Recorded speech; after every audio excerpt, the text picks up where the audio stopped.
22 tonnes de matériels médicaux de la haute technologie pour renforcer les plateaux techniques des hôpitaux de la capitale et 7 autres des provinces.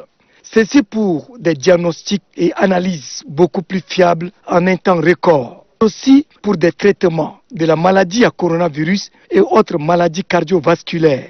Toute cette armada d'équipements qui vise à soigner les Tchadiens est une commande du gouvernement faite dans les règles de l'art par l'entremise du ministère des Finances et du Budget. Accompagné du secrétaire d'État à la santé publique et de la solidarité nationale, Didi Ali Sougoudi, le conseiller du président de la République à l'enseignement supérieur, Hissène Massar Hissène, et des membres du comité national de riposte contre la Covid-19, le ministre des Finances et du Budget, Tahir Hamid Ghili, a tenu faire le déplacement de l'aéroport international Hassan Diamous pour réceptionner ces matériels médicaux.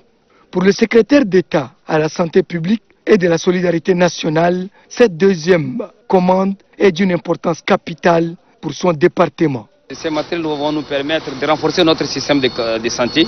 Vous savez que dans beaucoup de pays, il y avait eu à un moment donné une difficulté à pouvoir contenir le Covid. C'était essentiellement lié à la riposte qu'il faut organiser, les diagnostics qu'il faut rendre fiables et pérennes.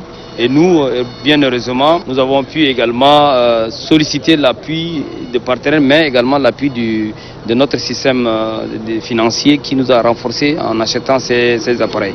Quant au coordonnateur du comité national de riposte contre la Covid-19, professeur Choua Ouchemi, il n'a pas caché sa satisfaction pour cette action des plus hautes autorités qui permettra à l'institution qu'il dirige d'accélérer les tests et la prise en charge des malades du coronavirus.